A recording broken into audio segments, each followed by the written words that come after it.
Anderson Cooper is leading a charge exposing that how children are affected by race and their opinions. The lighter skinned kids are good, the dark ones are bad, and even the dark skinned ones are pointing out that the white ones are good. So what's causing this? I'm not sure parents wholeheartedly go out and teach the kids that blacks are black parents would teach the kids overtly that black kids are bad, white kids are good, or white parents would teach the kids that black kids are bad and white kids are good. But they could pick this up from society.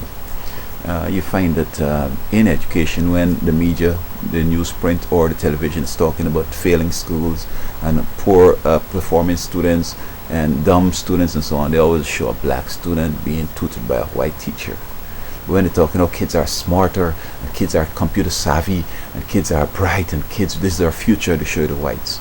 Even right now in Alabama, they're trying to say that they don't want a brain drain from Alabama. But the ones that they're showing that they want to keep in Alabama and not have it brain is the white folks. And they're showing a black who might be working on the line, production and so forth. And this is the problem. Now, I know, for example, that when I was growing up, when my father friends were coming, he used to never be excited or fix up the home or whatever, and I was warned to stay away from some of these folks. But when his boss, the white guy, came over, we had to scrub the walls, we had to clean the place up, we had to do it, of course. This was a rich guy, he was coming to get him to work for him and so forth. I guess white folks intuitively show the kids responses to the various pictures, and the kids could deduce that the lighter skin would be better and the white and the dark one bad. But look at some glaring ones here. For example, we had Janet Jackson, who first came out with a wardrobe meltdown and everybody was on her case. But then we have Catherine Heigl came out and it was no problem. And then we have Erica Bandu stripping in Texas, no problem.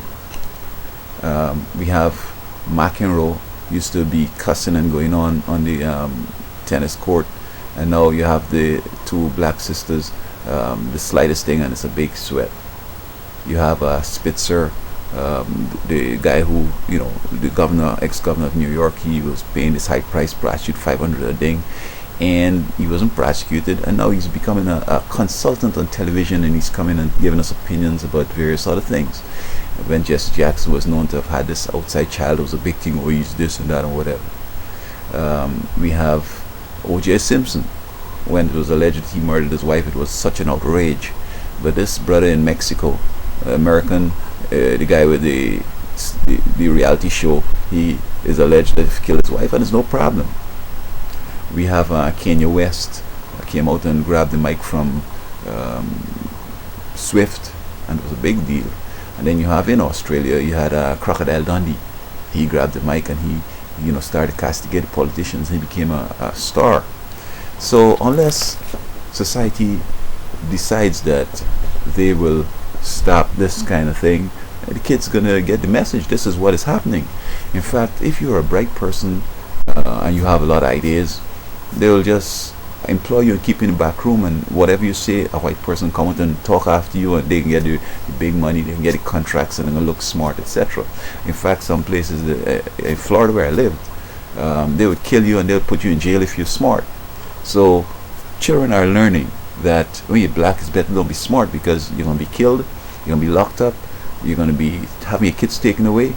But when you don't even have to be smart as a white person, you just come and plagiarize somebody or piggyback on somebody, and whoa, now the guy who's destined or the grooming probably to take over from Larry King, I don't know him much, and maybe he's an attorney, maybe he's a big scholar, whatever, but I recently saw that he was on a one of these Africa Castaway, one of these survival shows, but now he's a big one and so on, and by interviewing presidents and other people, somehow they become so important. So unless we definitely going to let the color, the content of character work as opposed to color of skin. And look, you have black people that are smart, and you have black people that are dumb, and in between. You have white people that are smart, white people that are dumb, and white people that are in between. I think as a society, we need to show our kids and the world that we will allow the smart ones to bubble up to the top. You're not necessarily preventing anybody from coming up, but you're not even just recognize the whites and just throw the blacks in jail. So I recall in Tennessee, this black brother was wearing a jersey says that a black educated man is dangerous. Well, there you go. We had Martin Luther King, a smart guy, he was killed. Malcolm X, the next smart one, he was killed. Marcus Garvey, he was maligned and treated very badly. We have, of course, the President Obama, and we know that maybe anyway. But let us really, really, really, if we want the kids to aspire and kids to do well in school. I mean, look, Vanna White, she just turns number and she's a celebrity. So unless we can see that there's a correlation between success in the society and good character and excellence in school, I think that this thing is just going to continue, and it's not best for the country because no one aspect of the culture has the total experience. We need to put everybody in so that we get the total synergism as opposed to just these fractured myopic sort of responses. So the kids are just reacting to what we as adults are doing. The ones who have power are skewing things so that these kids are being affected.